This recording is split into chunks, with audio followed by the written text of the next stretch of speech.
Before we begin, we want to acknowledge that some stories and discussions in this episode of Radiant Resilience may touch on sensitive and potentially triggering topics. These may include themes of abuse and domestic violence, teen pregnancy, grief, imposter syndrome, menopause, and mental health. Our goal is to share real-life experiences in a respectful and empathetic manner, offering insights into the complexities of the human spirit and the journey towards resilience. However, we understand that some content might be difficult for listeners. We encourage you to prioritize your well-being and discretion when deciding to listen. Please remember this podcast is not a substitute for professional advice or support. If you find yourself needing assistance, we urge you to seek help from qualified professionals or trusted support systems. Your mental and emotional health is important to us. Thank you for your courage and for joining us in a space of understanding and compassion.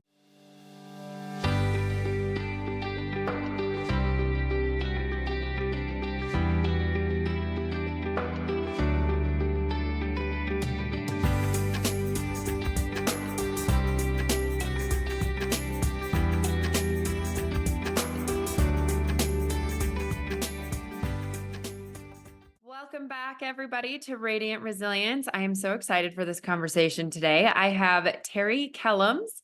She is a successful business owner, a seasoned corporate leader, podcast host, certified life coach, trainer, and speaker with the John Maxwell Group, and now author of her new book that is coming out soon, I think. Yeah. Inspired by her journey as a corporate leader, she wrote Develop Your Leadership Superpowers to share the knowledge and insights gained over the years. As someone who has always seeking to improve her own leadership skills, she understands the challenges and opportunities that leaders face. She resides in Southern Arizona with her husband and their two fur babies. When they are not working on their home they are currently building, you can find them enjoying time with friends and family and always looking for their next adventure and travel. Ooh, that might be a topic we have to touch on a little bit too, because my husband and I love to travel. Oh, But great. yeah, anyways, welcome, Terri. How Thank are you. Thank you you? so much for having me. I've been looking forward to our conversation. Yeah, me too. Terri and I were chit-chatting a little bit before we started recording, and I think we're going to start with a little bit of her background and her life story and what led her into what she does now. Terri, why don't you go ahead and start from wherever you feel like your journey All began? right. All right, I will. Okay, so I think my story is a little bit different than what most people that write leadership development books might have. I actually got pregnant as a teenager. I lived in an abusive home, and in order to escape, we decided at our very young age that the wisest thing to do was for me to get pregnant so I could escape that whole situation. And yeah, You got pregnant to escape an abusive family situation? yeah, I had a baby when I was 16. And that was the only way you felt like you could get out? Yeah, the brain at that age isn't super developed, but yeah, it was a situation where I wasn't being abused, my mom was being abused, and I just didn't see a way out of it. I didn't see a way out of it. I was dating a boy that I had been with for a little while, and he started getting a feel for what was going on in my home life, which I would say the majority of my friends and people in our life did not know what was going on in our household. They had no idea. And I don't think that's that uncommon. I think most people try to hide the abuse. They try to hide because as a young female, I thought I can't really let people know because then they really like me. If people really knew what was going on in my household, they might not like me, which is just it's just really immature thinking. Yeah, but as a child, like, how are you supposed to think any other way? So I hid a lot of that, and I learned to put up this very tough armor and a shield. Brene Brown would probably call it a shield, where I just didn't let people close to me. I didn't let them know that side of me. And the irony, which I would find out years later, and I'd love to tell you about that part of the story, the irony of that whole thing is when you grow up in an abusive home like that and you don't feel protected and you don't necessarily feel super loved, you desire that. Yeah. You want to feel that, but you've built this shield around you so high and so strong that people can't really get close to you because they don't really know you because you're not really vulnerable. Yeah. But this particular boy, I don't even know how he ended up seeing through this. This was like years ago. I think my oldest daughter is 39. Mhm. So that was a long time ago. Yeah. But I did end up getting pregnant, having this beautiful baby girl who I loved more than anything, and poured every single ounce of love I had into that child. My stepfather did kick me out when the baby was 3 days old. So forced the whole situation at a very rapid speed. Why would he do that then? Like, Yeah, I mean, oh, so my boyfriend, who then became my husband at some point, he already lived on his own, and I just moved in with him. And he had his own set of issues. So, two people coming together at a very young age, that he grew up seeing infidelity and abuse, and I grew up seeing abuse. And it was just a recipe for disaster. Fast forward, probably when my daughter was about, let's see, she was going to turn 3. It was her 3rd birthday. I had enlisted in the military, go into the reserves because I thought I'm going to get an education, not mm, have married. I need to be able to support my child. She's the most important thing in my life. I'm going to get an education. I'll have to sacrifice. I think boot camp was like 8 weeks. I would have had to be away from my daughter. oh yeah. And so the center, which they call the MEP Center, where you go to get processed to get enlisted, was like I believe a 3-hour drive from where we lived. I cried the whole way there. It was her birthday. It was her 3rd birthday. Oh, I cried the whole way there. And routinely, they run pregnancy tests on all women who are getting ready to go into boot camp. And guess what? I was pregnant. oh my gosh. Yeah. So there goes my plan. There goes my Oh. whole plan to get an education so that I could escape and just become an independent woman and take care of myself. And I honestly was just thrown into a tailspin. And you I were think, like, that was at 19 then, if you had your daughter at 16? yeah, I was Oh my 19. gosh. Wow. Yep. And fast forward a few months later, I think it was around Thanksgiving, because I found out August 26th. I think it was Thanksgiving. Went in for my ultrasound and found out I was having twins. Oh my gosh. What? Yeah. At this point, unhappily married or not, you're not going anywhere. You're gonna stick it. You're gonna stick through with it, right? Three babies at 3 babies. 19. Oh my gosh. Yeah. That had to be so challenging. 3 babies for someone in their 30s like that is challenging. I can't even Yeah. imagine at 19 what was going through your head. Yeah. And we were in the military, so we were stationed in Virginia, and I was from Illinois, so we had no family or friends to support us. It was, but you know what I always say when I look back at it? I didn't know I couldn't do it. No one told me I couldn't do it. So I just pushed forward. And What else are you going to do? You can't not do it for those right, babies' sake. yeah, and you just become very routine. You Yeah. learn to develop a lot of routines, and and I think a lot of women do this. So I know there's some woman listening to this and she's going to relate to this. You just turn yourself off, like the Mm, woman self, and you turn on the mom self, mhm. and you just do what you got to do because you've got these 3 beautiful children that just Yeah. need you to take care of them and love Yeah. them. Yeah. And it's not ideal for a child to be grown into a household where the parents aren't really in love, but we weren't screaming, fighting all the time. We just didn't know how to be married. We didn't know Yeah. how to have adult relationships. But he was a very good, helpful co-partner. He helped That's me good. and all that. So that part was really good. But the flip side of that was I had spent my whole childhood feeling like I wasn't loved. So I poured every ounce of love I had in my body into these little humans. And so I think it could have been worse. you know, Yeah. and I know that there are worse stories out there for sure. Excuse me, it's allergy season here in Oh. Arizona. But so I think I developed at a very young age this attitude and this mindset that there's always a way. Mm. There's always a way. Fast forward a few years, we get out of the military, we move back to the Midwest, and I finally just had to leave. I think they were 3 when Oh, I finally wow. marriage, and just did what I had to do. I learned some office skills. I started working in the insurance industry and moved into different roles where I just kept, I was like a sponge, Tawny. If I was in a department and they said, we need someone to learn how to do this, I was the first one to raise my hand. I'm like, I'm going to learn everything they teach me because I can take that with me. No one can take it away from me once I know it. Yeah.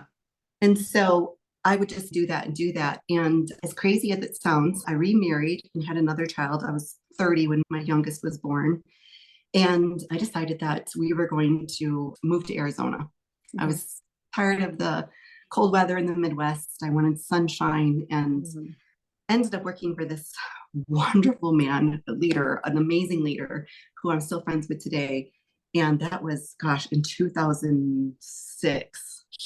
I worked for him in his insurance office, and he was a newer agent. And I just soaked up everything he had to teach me like a sponge. And one day he said to me, Terri, you don't belong being my office assistant. You should be an agent. You should have your own agency. And so he helped me. Yeah, he helped me with that process. I moved back to Illinois because the guy who was in charge, he basically said, if you really want to be successful at this, you need to be in a place where you know more people. It's all about a center of influence type thing. Yeah. And so I moved back to Illinois. I started my agency and realized pretty quickly that I still didn't know how to be married. Oh, no. Because the moment I started getting successful, my youngest daughter's father wasn't the most ambitious man. He was a good dad, I'll give him that, but he wasn't the most ambitious man. And then he just didn't want to work anymore. Oh. And I was like, wait a minute, I can't do this. I need someone who wants to move ahead and not go backwards or stay stuck where you're at. Like for me, it's always been about like continuing to move forward. Yeah. You know, that like all that time, you want to teach me something, I'm going to learn. I can take it with me. I can grow. I can keep growing from that. But ultimately, him and I divorced, and I ended up needing more benefits than what I could have at owning my own insurance office. So I went to work on the corporate side. Okay. So living here in Arizona, I was in Phoenix, became a leader in our new care center that we had just started, worked my way up, became the operations manager in the care center. And for a person who had grown up the way I did and just basically clawed and scratched my way to get anywhere in life, like amazingly, like being a leader came so naturally to me because I had so much compassion for the people. And I had so much of a desire to also help them realize their best self. And so just this whole leadership was just like I blossomed. I just became a whole new, much more confident, self-assured. And by this time I'm like probably 40. So, naturally, I hope most women really continue to get more confident, come into their own. And we always say this, like you learn to find your voice, right? Yeah.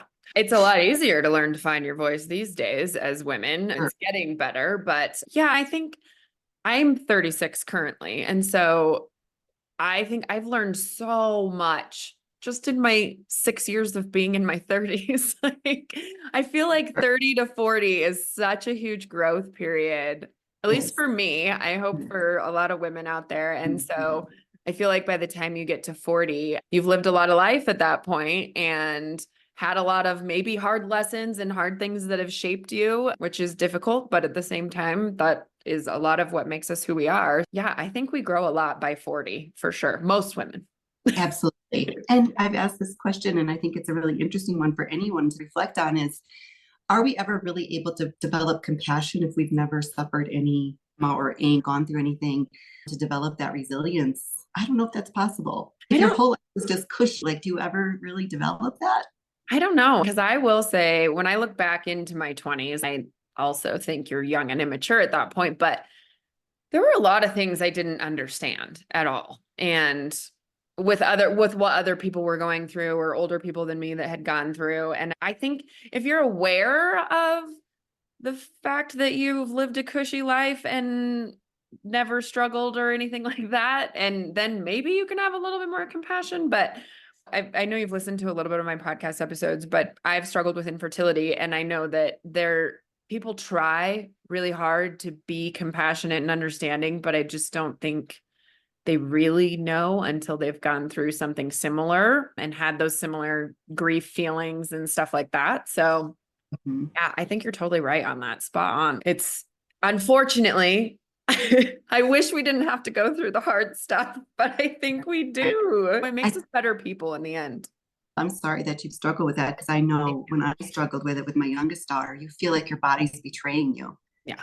You feel like this is what I'm supposed to be able to do. Why can't I just do this thing I kind of have this thing. So I'm very sorry about that. Oh, thank you very much. Yeah, it's been a rough journey, but we're getting through it. So One of my twins is actually going through that right now, and she's going oh, through IVF. oh yeah. But you're Well, right. It's really tough, and it's tough to not to know what questions to ask and when to like back off and let that person that's suffering come to you. And mhm. yeah, it's a really tough place. It's a really tough place to be. Yeah, and it doesn't, I don't know. I know a lot of people that have eventually had success with IVF or whatever they ended Mhm. up doing. And they say even still they struggle. It doesn't ever fully, the feelings don't ever fully go away. So even if you get your happy ending, I think a lot of the times we think, oh gosh, if I could just have the baby, then all of these icky feelings will go away. And they manifest in different ways after that. But yeah, it's a struggle. If she does ever need somebody to talk to, I'll let her know. I would be happy to be a support because it can feel so lonely sometimes too, especially if you're in a community of everyone around you that's just popping out babies like it's no big Yeah, deal. So yeah. And I don't think a lot of people had compassion for me because I already had 3 kids. I was the woman who got pregnant while on birth control pills with twins. So yeah. I don't think a lot of people thought, well, she's already got 3. Like, why does she even need one more? Yeah, but it's also there is such a thing as I hear it mostly referred to as secondary infertility. I guess yours was, I don't know what yours would be called since it was the fourth. But a lot of the times it's people who didn't have any problems getting pregnant with the first, but then can't seem to get pregnant with the second Yeah, and really struggle with it. And I think I have people that are like, I didn't struggle like you did. I understand, but I don't fully. And I'm like, no, but I think anybody that had to try for more than a few months and actually put the effort forth and had those few months of failures they know. Because if you go over that, or if you go through that over and over and over, then they can have compassion for that, even though that's not necessarily their story, but they got a taste of what that felt like. I yeah, try to give those people a little bit of grace because they're like, well, I didn't go through what you went through. I'm like, no, but you get it. Multiply that times like 20 and more, and then you get it. yeah. And I think we have to be really careful not to fall into that trap of comparative suffering because Oh, yeah. it's like maybe you didn't go through the story I just told, but maybe you had some other kind. We're not going to escape life without trauma. Yeah. It happens to all of us. It's Yeah. just the level of trauma, but it doesn't mean that you don't get the people the opportunity to show you that empathy and compassion just because your trauma wasn't as bad as their trauma. Be careful with that trap.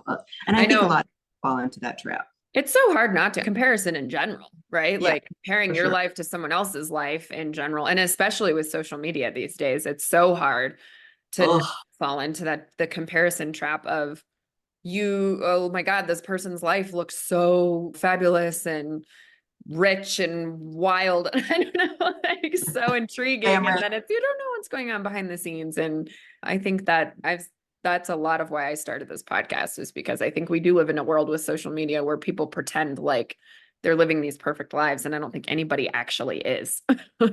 Yeah. How long have you been doing the podcast? I don't think I went back real super far. I think I saw 33 episodes or more.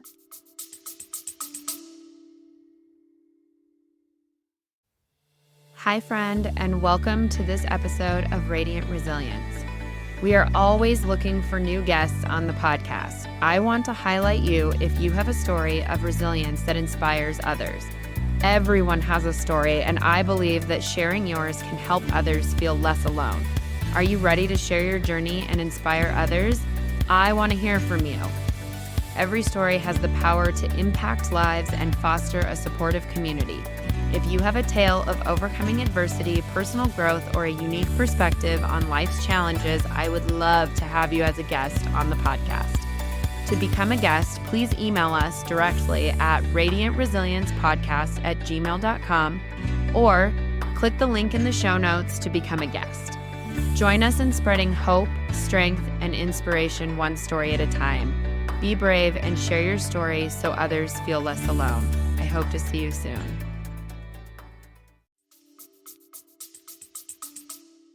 Yeah, I actually was just looking at it the other day. I think I have somewhere in the 30s episodes. And then I think my first one came out April 1st, I think was my first episode. So not very long, but Uh, I've been really loving it. So, but uh, it's a fun journey. I loved yeah. doing the podcast. I think I started mine because I thought Let me just back up a minute. I feel like my mom, if you just go back to the part where she was the abused one in our abusive household, I think she spent her whole life just trying to survive and not thrive. Mhm. So I eventually was in that leadership role and was very happy at that insurance company. Loved the people I worked with. Everything about my life was amazing. I met my now husband, and he used to tell me all the time, stop smiling so much. I was so happy. And then we went through a reorg in our area, and corporate life is a bitch. I can swear, right? I think I heard you swear. Yes, yes, absolutely. Yeah. Corporate life is a bitch. And I wish that women all wanted to support each other. But unfortunately, like you're going to run into those who just want to backstab you and undermine you every step of the way. And so I had a woman like that. She was on our team. So I was an operations manager. There were 5 operations managers. We all did the same job, but we focused on different areas of the call center. And the boss kind of favored her. And when she started going through some marital problems, I'm just going to say this in front of the whole world right now. I think he arranged this whole thing. I'm probably going to get in trouble at some point for saying this. I think he arranged won't this. name names. So Yeah. Just to put her in a position where she could get the job she wanted, because we were all having to like reapply for our jobs. And I think the deck was stacked against me. And we just happened to be in Wisconsin for my daughter's wedding. We're staying at this lake house. It's the first time, like, we have a blended family. So it's the first time his kids and my kids are all together in the same spot. And it's just ideal. Like everything's happy. I'm seeing friends, like everything's great. And I get this call that I did not get to keep my same job. Oh, I was devastated. I was so devastated. And my husband is mostly understanding as much as a man can be, but I felt like someone just robbed me of my joy in life. Like I was like, oh my gosh, this team I've developed. When I started in that Phoenix Care Center, it was a brand new care center, and I think there was 21 of us that all started together. We were so bonded like a family because nobody knew what they were doing. Like I had worked for an agent. I ran my own insurance company. I had trained my own staff people. I did not know how to work in a call center. None of us did. Like we all had experience of some sort, but so we relied on each other. So the ones that didn't have any insurance experience relied on those of us who did, and we mentored them. Just wanted them to succeed and wanted our whole little area to succeed. So we were this like tight knit group. And then as I moved up, I promoted managers from that team, and we hired more people, and it just was. We were so close. It's really hard to imagine you could be that close with people that you worked with, but I did. And I was called motherly. And it wasn't in a nice way. I was motherly. Okay. You were, yeah, I just wanted them to be happy. I loved making the work environment a great place to come to. And we played lots of games and we did lots of fun sales contests. And coming to work we would do, so this is just a silly story. We would do team engagement things, and I would ask my managers to all come up with their own ideas of what team engagement looked like. And nobody wants to work on a Saturday morning. Us 9-to-5ers, we just want to put in our Monday through Friday. We don't want to work on Saturday. But in the insurance business, in a call center, you want to be able to call your insurance company whenever you have an issue. So we're open. And so one of the team managers came with the idea of like a throwback, and he'd bring in like cereal, and then in our break room, we would turn cartoons on. Oh, I love that. Just silly stuff to make it a good place to come to be every day. And so losing that was so hard. So did they fire you, or were they offering you a different position? I had to move into a different position, which was fine, but it wasn't my strength. It wasn't my skill set. And so I trudged along for a while, and I was like, no, this isn't working for me. So I applied for a job on there's 2 sides. There's always the support side and the operations side. So I was on operations. I went over to the support side and did something else I loved. I loved training people. I would be up in front of the classroom, and I would see, and I had all this knowledge in my head of insurance. Like it's all boring. Nobody really wants to know that stuff. I would be up in front of the classroom, and I'd have these new people in there, and I see the sheer terror on their face of trying to understand like limits of liability, and how important it is to accurately discuss some of these coverages with our customers so that they were empowered to make their own decisions. I would see this look on their face like, holy shit. And it would make me calm. And I would then just feel like I would slow things down, slow the pace of the room down, and just really start getting into some storytelling type teaching and really just help them bring this concept home. We would do role plays and we would tell stories. And so I loved that too. But when they did another reorg and brought that woman over to my side, I was like, I think it's time for me to go. And they offered me a very lovely severance package. I was commuting an hour. I heard you talk about commuting, your 40-minute commute, or was it your friend that was saying the 40-minute commute? No, I have the 40-minute commute. Yeah. Mine was an hour and a half each way. Oh, that's a big commute. Yeah. I was like, 40 minutes I might have been able to handle. But at the time, like an hour and a half in Phoenix traffic, I was like, went to my husband and I'm like, okay, these are my choices. I can reapply for my job again, go through all that craziness, or they're offering me this really nice severance package and I get to take my retirement plan with me and I can start over and do something else and not have that commute every day. And it was a tough choice, but I left. I left a job I once loved, a company that I loved working for, I believed in the way that they approached insurance and approached employment. And so it was a really tough decision to leave that. And I know that you did an episode on grief. I did a whole series on grief when I did my podcast because, excuse me, my mouth gets dry. I talk so much. No worries. You're good. You're good. I realize that people don't always understand that grief isn't just about the loss of a loved one. Yes. There's so many levels of grief. It goes so deep, right? It's like breast cancer has grief, losing a job has grief. And I didn't know that I was grieving. I didn't know. So I left this job, didn't really have a solid plan, but I did have a really nice severance package. So I had the luxury of time to figure out what I wanted to do. And I was floundering like every day. And I remember a gentleman that I was friends with in the care center. He worked in the claims area. He said to me, Terri, I'm going to give you a piece of advice. I was like, great. I'd love to hear it. He says, you need to wake up every day and have a plan and a purpose for that day. Yes. Yes. And I was like, okay. I'm thinking, I've worked my whole life. I started working when I was like 15 years old at a restaurant, being a bus girl. Like I've been a parent my whole life. I think I could just enjoy some time off and do whatever I want to do. Yeah. Oh my God, he was so right. Yeah. You know? Yeah. I've been experiencing that with I don't know if my mother-in-law will listen to this, but my in-laws retired. We sold a restaurant that we owned with them a few years ago. And I think it was the same kind of thing. First, it was like, oh, yay, we're finally retired. And I think we have this weird perspective on retirement on how now I don't have to do anything. But then after a little while, it starts to become not great. And I could see in my mother-in-law that her mental health wasn't doing so great with that. And I think it's just not having a purpose to the day, not having, especially when that's what you've done your whole life is work or be a parent or whatever. And now all of a sudden you're not a parent and you're not working. And what are you doing?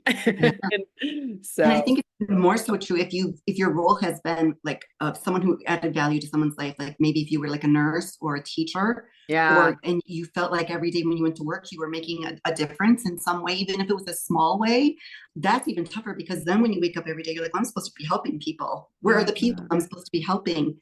And all of our children they were almost grown adults at this time. I think the youngest was Brian's son was a junior, I believe, in high school at the time. And my youngest daughter was off to college. So I'm almost an empty nester at this point. Like I don't have young kids at home to take care of. We did have a little bit bigger house than I was comfortable cleaning every day, but cleaning house can only get you through. So it took me a bit. And then my best friend, who we call each other soul sisters, lives back in Illinois. And I called her one day and I said, hey, I need to talk. I think I'm grieving. And she goes, duh. I mean, to her, she had listened to me for months and months. And because she's a mental health professional, she already knew. You're like, why didn't you tell me that sooner? This would have helped if you would have told me this a little bit sooner, but we just laughed about it. And I said, I got to do something. I'm not done yet. I'm too young to be done. And so her and I just started brainstorming, and I don't remember how long the process took, but I don't know. Are you familiar with John Maxwell at all? Yes. Okay. So he has a leadership program where you can go and become a certified speaker, trainer, and coach. And she sends me the information one day and she says, what do you think about this? And I was like, oh my God, that's right up my alley. Mm. I'm like, yeah. And she goes, I want to do it with you. Oh, fun. So we did it. We did it together. At the end of it, you all go to Florida. You go to this big conference. It's amazing. You get to meet John Maxwell, which was pretty cool. I have a picture. Yeah, all his leadership team. It was an incredible experience. We sat down and we're like, you probably have a girlfriend like this, but like you have a girlfriend that you don't get to see a lot. But then when you are together, you're just like, blah, blah, blah, oh, yeah. Yes, for sure. And so we were, I don't remember how many days we were in Florida, probably 4 or 5, and just constantly like pouring into each other and like just encouraging each other. Where do we go from here? Where do we go from here? Where do we go from here? And we sat on this park bench one of the last days and we recorded this video and we put it on Facebook, and we're like, we just want to help people tell their story because we think there's so much power in your story. And that's where we left it. We didn't really know what to do from there. Okay. And so while all this is happening, my husband is wanting to take a job transfer to another part of Arizona. Okay. And I was like, I don't have a job and I can do coaching from anywhere. So yeah, let's do it. Let's go. And so we moved to this little town in 2019, like you picture the state of Arizona where it meets Nevada and Utah. Okay. Mm-hmm. We lived up in that area, just a tiny little town in the middle of nowhere. And I was so floundering. I was like, okay, I have all this knowledge now. I can go into companies because the training was probably more geared towards business than it was any other kind of life coaching. But I was floundering because I was like, I had a lot of time in that world. I had a lot of time in that corporate world. I'm sure I could add value to somebody at some point. But I felt so uneasy about it. I just felt, oh, this isn't really it. This isn't really it. And my mom had tried to commit suicide and she survived, but she cracked a vertebrae in her spine and was in constant pain. So she was seeing like a pain management doctor or whatever. And anyway, she ended up passing away. And I never really dealt with it. Thank you. I never really knew how to deal with that grief. So I just kind of sit down. Then I had the grief from losing my job, or I didn't lose it, walking away from it. Oh, yeah. Then we moved to this little town with no family, friends, support. And I'm going like through the worst of perimenopause. Oh, no. And that's going to make your emotions even worse. Yeah. And then shortly after that, COVID hits and we're all stuck in our. So it was like the perfect storm. But at some point during that, and I think it was before COVID actually, I decided I needed to clear my head. I need to go away. I need to be by myself. And I told my husband, I'm going to drive cross country. My oldest 3 daughters lived in Kansas City, Missouri. And I'm like 2.5, 3 days from Kansas City, Missouri. I'm like, I'm going to take a road trip by myself and just have some time to think. And he's very supportive. He said, yeah, do what you got to do. Go visit your kids. That's a great idea. Because I was feeling so down. And get in the car and I'd load myself up with like podcasts and audiobooks that I'm going to listen to. And I'm in the car probably, I don't know, maybe 6-7 hours at this point. And I'm listening to Brene Brown's book. Oh gosh, it just flew out of my head which one it was. It'll come back. Brene Brown. She's so inspiring. Yeah.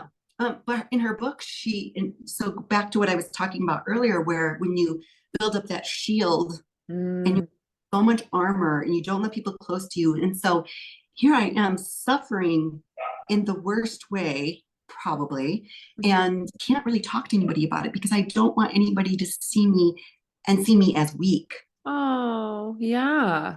Right? Because the whole time when I'm a young mom with these 3 little kids, I thought, this is what the story I told myself, wouldn't everybody just love to see me fail? I don't know why I thought that, but I thought, I can't show them that I'm failing in any way in life. And so I'd be in the grocery store. I'd have 3 little kids in the cart behind me, pushing a cart of groceries in front of me. And people were kind and they would say, can I help you? No.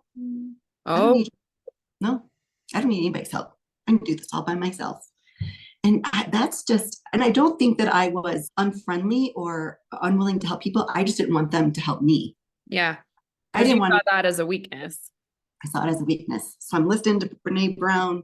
She's talking about the power of vulnerability and how if we don't be vulnerable to people and let them see us, we can never really have the close relationships in life that we want with Mm, people. I had to that's pull over the side. interesting. Yeah, I had to pull over the side of the road because I'm bawling, and I never cry. I'm just Oh, bawling my, my eyes out, you know. I have recognized in myself that I have a really hard time having close friendships with people who are not real, open, vulnerable with me. I had a friend a while back who just constantly tried to pretend like her life was totally fine, everything was great. And I found out before she did that her marriage was falling apart. and Oh God. so then, and I was just like so frustrated because we were supposed to be best friends. And I was like, why are you not opening up to me about this? Why are you not telling me about this? I don't know how to be a friend to somebody who is just surface level. We can be acquaintances, we can be friends, but if it's not a deeper conversation and you're not going to be real with me and honest with me, and not that everybody needs to share their dirty laundry, but there is something for sure in connection there that if you're not honest about your life and the way it is and the way it looks, then I don't know. I think it's very difficult to connect with people that way. So I very much agree with that statement about being vulnerable with others. Yeah. I had a friend I was really close to. We were like sisters. And we would go out to happy hour at least once a month. And so the only time I could ever really be vulnerable was like halfway into the glass number two of wine. My defenses are down and my lips are starting to get looser. And I said something to her during that happy hour, and she sat back, like physically sat back in her chair. Because you know how when you're at happy hour and you're Yeah. in the conversations, and she sat back in her chair. I'll never forget this. I remember where we were at and everything. And she goes, you know what? No one would ever realize how insecure you can be unless they really get to know you. And I was like, unless you're someone's watching this on video, like I'm like got this shocked look on my face, like, what the hell? Like you're supposed to be my friend. Now you're sitting Oh, yeah. there, you know? But I don't even remember how I responded to her, but it probably wasn't negatively because I loved her and I knew she loved me, and it was not, did not mean to hurt me, Yeah, yeah. but I carried that with me for a long time because the episode in the car listening to Brene Brown didn't happen for a few years after that. Yeah. You And know, I think you had already trained yourself from a young age because you were hiding what was going on in your household to not share that vulnerability because I mean, you said you didn't think people would like you very much if they knew what was going on in your house, even though none of that was your fault. But but you feel like people, you get the sense, and social media makes this really a lot worse, that people really don't want to know the bad stuff. They really want to know the good stuff. So That's what, with going back to my infertility stuff, a lot of people want to see the happy ending. And yeah, when I talk about the fact that I didn't get my happy ending, like it makes people uncomfortable. it does.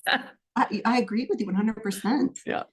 Oh, and I'm guilty of it too. I only really Yeah. want to watch movies and read books with happy endings. I want to be happy. I don't want That's to be. true. That's true. But we can get that from books, right? And movies. Yeah. That's fine. I think that's fine. It's just not always real life. But Pretty Woman episode, the Pretty Woman movie. Everybody wants the Pretty Woman thing. Like at the yeah. end, she's glamorous, she gets the guy, whatever. That's what we really want to But see. also maybe we need to reframe it, right? Because I didn't get my happy ending in the sense that I thought I wanted it and thought I did want it, but in the way that I thought I would.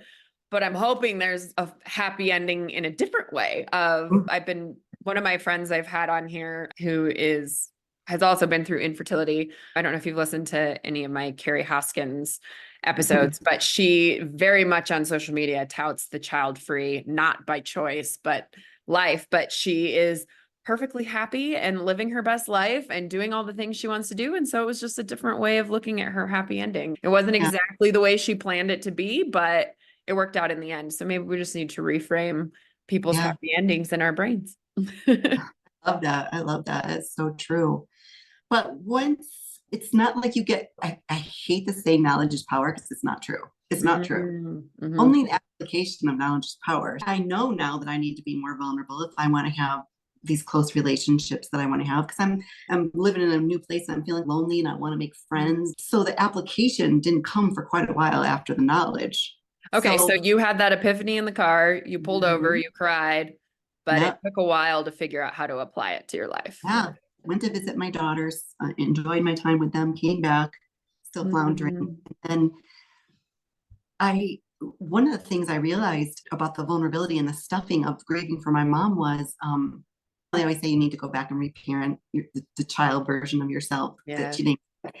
I realized that I need to forgive my mom Oh, for my childhood and a lot of the things that happened along the way. In the instances where I didn't feel like I was being protected or I was being yeah. made to feel like I was important as her child. And that's a really tough thing. That's a tough thing. And I hope my kids don't listen to this because that would be really tough for them to hear because she was a good grandma. Yeah.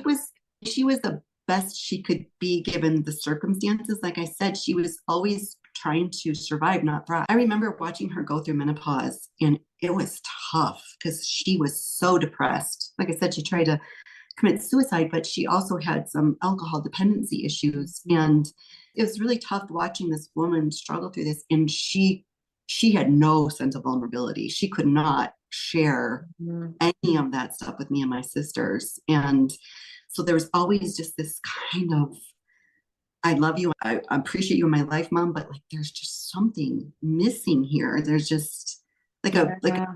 like a bridge that has no way to cross. I don't know how to get to you. And so during that time I was able to go, oh God, I need to forgive my mom.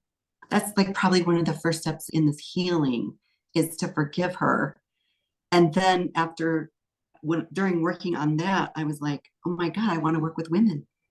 I Mm. want to help women. And it was just like this huge moment where I'm like, okay, I don't really want to go into businesses and coach leaders that are struggling. I want to help women who are struggling. Mm. I want to help women who don't.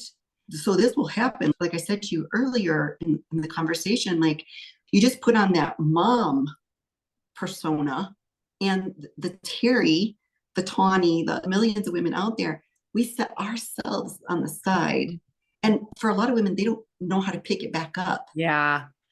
Yeah. I'm a hairdresser. And so I've talked, and I've been doing it for 20 years, and I've talked to so many women over the years in different walks of life. And I've seen so many lose themselves specifically in motherhood. And some crawl out of it after a few years once their kids are a little bit older and a little bit more independent.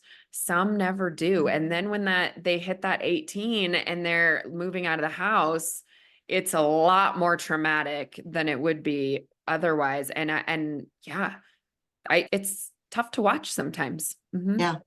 It's exactly what you said. Sometimes they don't remember to have a life for themselves. So when Yeah. that leaves home, they're devastated. They Mhm. just like their whole life has been about that. And then And there's as the it should be to a point, right? Like right. you do need to care for these little humans and you need to raise them into good adults and you need to support them and love them and all the things. But I do think I'm speaking as somebody that doesn't have firsthand experience, but I think it's important to hold on to a piece of yourself through that as much as you Yeah. can. And so for the women who don't know how to pick themselves back up, like who don't know how to go, okay, I used to love this. I used to love this. They just feel so lost. They feel so Mhm. unfulfilled. They feel like, what the hell is the next part of my life supposed to look It's like? scary. And just like I said with my friend who, when I was leaving the call center, said, Terri, you need to wake up every day and have a purpose. You need to have a Mhm. thing to look forward to know you have to do every day. And it can't just be house cleaning, it's Right. got to be That's something not a more. purpose. I feel like women are, and this is just my heart, like, and Mm. why I felt so like great about my decision to focus on coaching women. I'm like, there's so much complexity in us. There's so much Yeah. we have to offer. We're so multifaceted. I think we're just fascinating creatures. And I'm not taking anything away from the men. My husband is a great man. He's great with his kids. He's a wonderful friend. He's a wonderful grandson. There's so many wonderful things about him. But we're just amazing. And I want to see women thrive Mm. And and I not. think we all get stuck in the societal norms too, right? We've been conditioned Mhm. to think a certain way and that we're supposed to stay home. We're supposed to take care of the children. We're not supposed to want to be independent. That has been ingrained in us for generations. And to break, we are coming out of that. And women have come so far in the last 20, 30, 40 years. but we still have a lot of that conditioning stuck in our brains, and to break that conditioning. And I think a lot of women feel guilty for that, I think, and berate themselves a little bit more. Oh, I'm not supposed to want that. I'm not supposed to want to do that. I'm not supposed to be independent or whatever. And like I said, it is changing, but I think we still have so much further to go, and to break some of that conditioning in our brains is huge. So I love that you're helping women do that. So in order to reach even more women, then beyond the scope of being able to just coach women, I decided to start the podcast. Okay. I wanted to bring fresh information and resources. And I think you might agree with this on the podcast. Sometimes you're going to have a guest and they're going to make you grow. And Yes. that was never the intention. Like the intention was, I'm going to bring this person on the podcast, and so they can teach my audience and give this resource to my audience. And in the practice of that, you end up growing so much yourself. I've learned so much from my guests. So much. I love it. Mm-hmm. And you really have to keep an open mind, because you're not going to agree with everything everybody says. And you shouldn't. You should have multiple opinions on your podcast to make it fair for everybody. But I would learn so much from, and I met people from, I have people that I'm friends with on Instagram from Spain and from Ireland. And I met all these wonderful people. The last season of the podcast I did with my friend that I call my soul sister. And we really wanted to spend a lot of time focusing on relationships for that particular season. And it was a great experience to do that with your best friend. And we don't always see things exactly the same way, because we just come from different backgrounds. She's a professor at a college, and she's a mental health professional. She counsels couples for the most part, I believe. And I'm a coach, and she's a coach. So we're like bringing all this perspective to this podcast. And but one of the things that she brought out in me in our time together was how much I missed my leadership stuff. Okay. And so this is where this brings me to the book. So I'm like, again, that feeling of I'm not done. Like there's still, and I hope that every person in your audience, I don't know what your main age range is, but I hope every woman that's listening to this realizes you don't have to be done when you're 40. You don't have to be done when you're 50. You don't have to be done when you're 60. As long as there's still passion in you and there's still something that you want to bring forward, I feel like you almost have an obligation to bring your gifts to the world. Yes. And I still had so much, like when I would get into conversations with her, because she also does leadership development in her college environment, when we would get into these talks and we would go on our annual girls trip. And like I said, we'd see each other once a year, and we would just be like pouring into each other and having these wonderful conversations. And I was like, I'm going to write a book. I'm going to write a book, and I'm going to just pour into whoever happens to pick up a copy of this book, like the things that I believe are really important in a leadership role, the things that, like I said to you earlier, when I just realized that it was something that just came so naturally to me, considering my background and all my experiences, it was a shock to me that I just was naturally that good with people. I wanted to put that into a book and help people. So that brings me to my book, which is called Develop Your Leadership Superpowers. And I'd like to offer your readers an opportunity. I have some stuff out there on social media that the first 100 people sign up to get a free copy of my book will also leave me a fair and honest review on Amazon. I am developing a little companion guide, and I'd like to offer it to your readers for free. Only the people on my email list will get that free companion guide, but it is in pre-launch status on Amazon. So they can just go there. If they're not interested in leaving the review or the companion guide, they can just go there and pre-order. And so I can link the book on Amazon in the show notes for this. And then what we decided before we started recording was that if you do want to sign up on Terri's email list and get a free copy of the book, you can do so by emailing her. And the email, I believe, is terrikaffiliate@outlook.com. And I'll put that email in the show notes as well. So if you do want to get a free copy of her book coming out, definitely sign up on her email list, and then you can read about leadership. Now tell me, who is the best candidate for reading that book? Obviously you said women, people in leadership roles. Is it more than just that?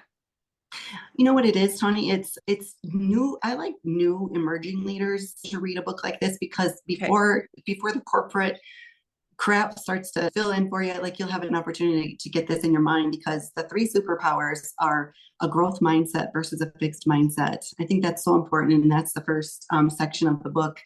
And then just being able to develop your emotional intelligence, because being a leader, you need some tough skin. And you also need to be able to lead with compassion and empathy, and to be more aware of the emotional intelligence that goes behind that, I think is a very crucial part in being a successful leader.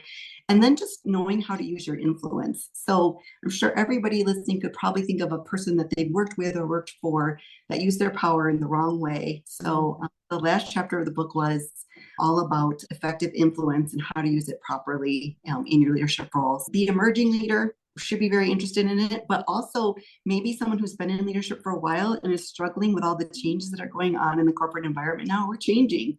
Like it's becoming a whole different world. And especially with dealing with millennials and Gen Z, like you need to probably upgrade some of your leadership skills. And that might be a good book for someone who's been in it for a while and needs to have some new ideas. What about somebody who's leading a small team, not necessarily in the corporate environment? I'm sure a lot of the same principles apply.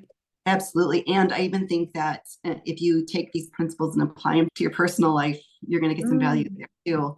I coached this one lady, and I'll never forget this, because she was having some struggles, and without giving away her information, like one of them was with her husband. And I said, well, you do realize you have influence over him? She said, oh, no, I don't. I'm like, you absolutely do have influence over your husband. We have influence over people in our personal lives. And if you can learn how to harness it and use it in a good way, like I would never tell someone to manipulate their husband with their influence. To use it in a good way, a positive way, can really improve your relationship. Yeah. Again, maybe it comes back to being vulnerable and honest and good communication, and that improves most relationships, I feel like. Yeah. So all of it, even like the fixed mindset is, I was just born this way and there's nothing I can't change, versus I can always learn new things. I can always learn new skills. You can see how that would help you in your personal life because of the communication portion of it. The person in the marriage that says, this is just the way I am. This is just how I am. This is how I was born. No, that's not true. Because if that were true, I'd still be the girl who grew up in an abusive home, and I could be the victim my whole life. No, you can take in new information and you can use that to grow as a person. I think there's enough of a personal aspect in there that even if you aren't a leader, you would probably get something out of the book. Yeah. Terri, I just want to point out the fact that I don't know if you've recognized this in yourself, but I hope you've recognized the cycle breaking that you did in your family, because I think that's huge. Because it sounds like your kids have grown up in a very loving, caring atmosphere, even having a teen mom who I'm sure had its challenges in itself. So I love that you did that. And I think you need to give yourself a lot of credit for that. And I hope you recognize that and do give yourself credit for that, because that's huge. Thank you so much. Yeah, I think something in me, whether it's a personality trait or what it is, always believed and still believe to this day that there's always a solution to a challenge. So even now we're building this house and my husband will come to me and he'll tell me something that's not going so well. And I just pause and I just look at him and I give him an opportunity. Okay, there's the problem. But I was like that with my team too. And they would come to me with some struggles or something in the care center. I'd be like, great, we have a great understanding of what the problem is. Now let's start working on the solution. And I think whether it's God or what it is in me that's just always given me that, like, you can't give up. There's going to be a solution to this. No matter how bad it seems in the moment, like there's always a way out. There's always a way forward. Yeah. And thank God I had that in me. Yeah, you've come a long way from your 16-year-old self, for sure. And I don't even know you that well, but just from this conversation, you've come super far, and it sounds like you've grown as a person so much. And I love that you're sharing it with the world too. Thank you. Let's not pretend though that there hasn't been some moments when imposter syndrome has not kicked in for me, because the book was probably finished, gosh, it's November now. This year has flown by. I think the book was probably finished somewhere around July. It was probably about a year from this time the process started till the time it was ready. And I just froze and I couldn't move forward with it. And my soul sister and my husband were both like, come on, let's get this book out there for the world. Yeah. Oh, but, and I had all these excuses. And it was just old messaging that was trying to sneak in and say, who do you think you are? Mm. Who wants to listen to you? You've been out of the corporate world for years now. But eventually What, I was able to quiet those noises. how did you do that? Do you know, or did it just take time? I do know. Mhm. I developed a gratitude practice that I do every day. Okay. Before I get out of bed in the morning, I have to name 5 things I'm thankful for. Okay. Do you And write them some days down or do you just say them to I, yourself? I don't, but I would like to start writing them down. That's a really great idea to Mhm. reflect back on. But I say them in my head, and some days it's tough Mm. because, like, when you're in menopause and you've not had a great night's sleep and your body's aching, like, some days are tough. But I always tell people when I talk about it, I'm like, use your senses. If you can't do anything else, just use your 5 senses. I'm Mhm. grateful that I'm going to get up and drink a cup of delicious coffee and just whatever it is. I'm grateful I get to see. I'm grateful what it can be, the tiniest things. It doesn't even matter, because when you start your day out feeling grateful, it's almost as if the brain is tricked then into looking for more things to be grateful for. So that's one. So the grateful practice, we get up pretty early, so the sun's not always up when we get up. But the moment I start to see, and I live in a beautiful place where there's mountains all around me, so when I see that sun peeking over the mountains, I look into it and I say, thank you for this day. There will never be another day exactly like today. Help me be a better person today. I'm getting choked up. Help me be a better person today than I was yesterday. That kind of ties into the gratefulness. But meditation, hands down, meditation. And I heard you talking to your friend about this. And I know it's so hard for women. They hear you say, you should meditate. And they're like, yeah, blah, blah. I can't, my brain doesn't stop. And it's true. It's tough. But there are so many resources on YouTube for guided meditations. Mhm. Just find one that you can tolerate listening to their voice. Just start there and just Yeah. say, I'm only going to commit to this for 5 minutes. And you're sitting there, and then hopefully you can start expanding that 5 minutes. And I meditate every single day, sometimes twice. Okay. Once about midday, when I start to feel a little slump, it re-energizes me. And then as I'm going to sleep at night, I listen to a hypnosis meditation Okay. that you fall asleep real easy. So I think those 2 things, the anxiety that you can feel in this time of life, and even in our current environment with things we've got going on in the world, like, the anxiety is freaking real, right? Yeah. It's really real. And I don't think I would have been able to get through some of it without the meditation, because it really Okay. does calm you. So yeah, Yeah. those are 2 things I always tell everybody. I feel like a Yeah. broken record.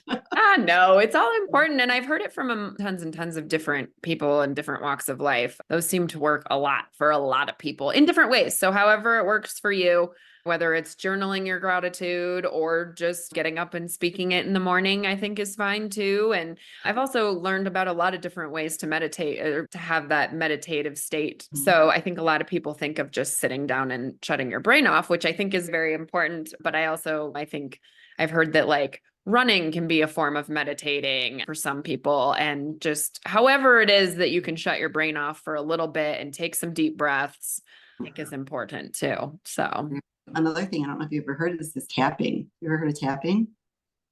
is it like the tapping of your forehead?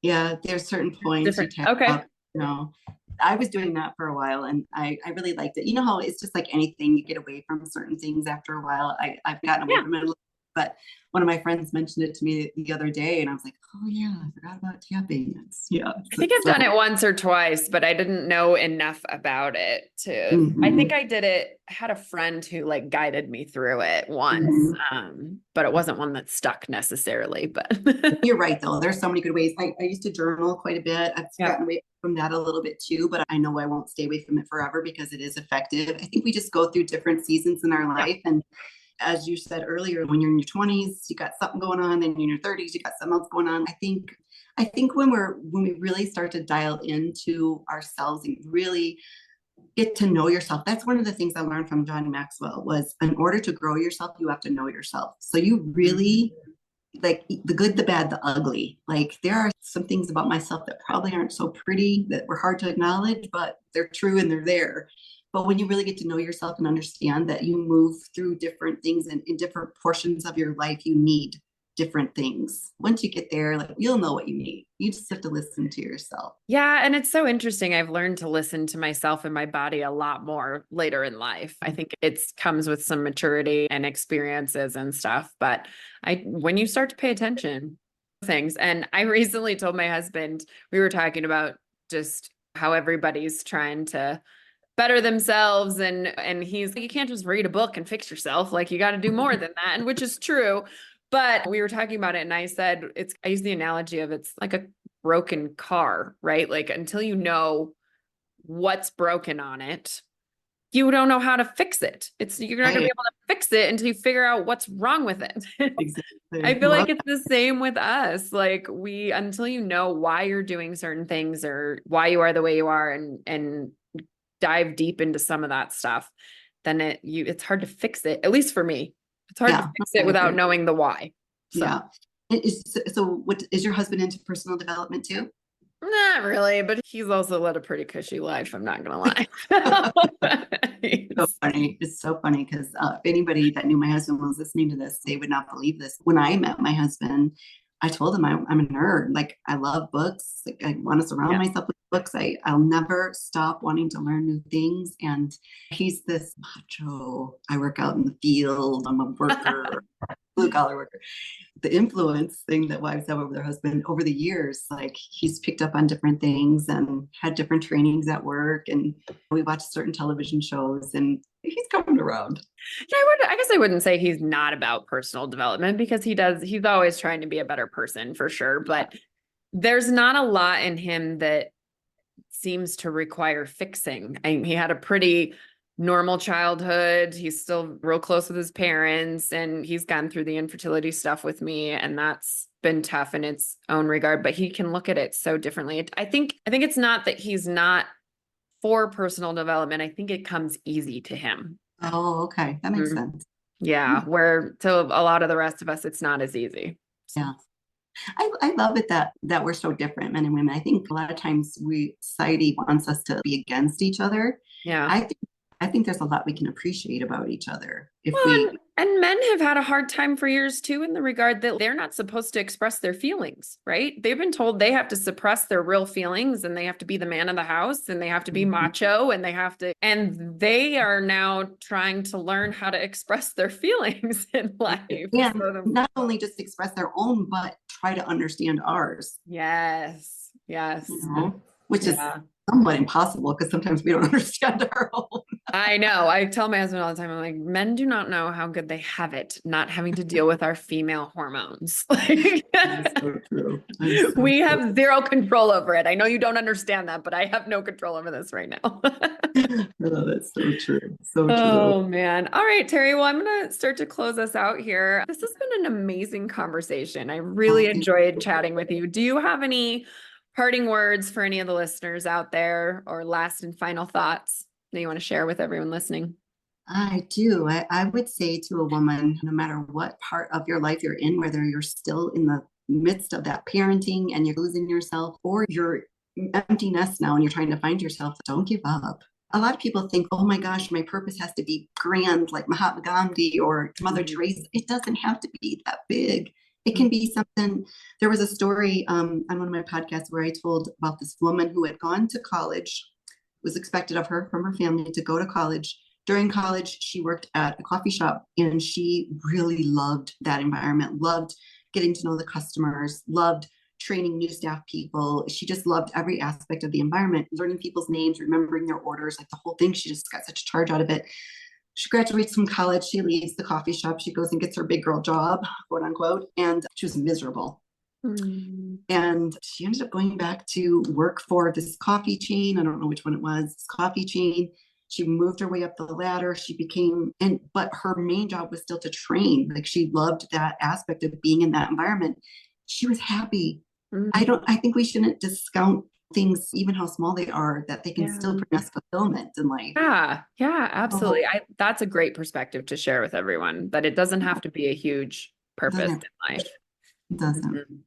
But don't give up. Keep searching for it no matter where you're at in life.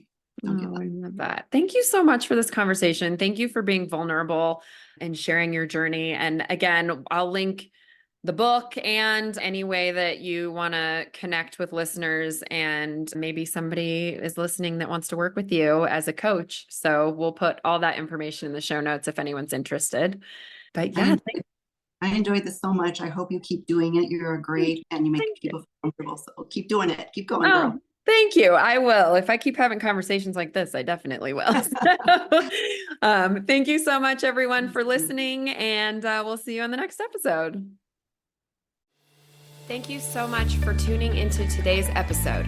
If you enjoyed our conversation and found value in the stories shared, please consider following us on your preferred podcast platform. Your ratings and reviews make a huge difference. They help us reach more listeners and continue bringing you engaging, insightful content. We appreciate your support and would love to hear your thoughts and feedback. Until next time, keep listening, growing, and sharing.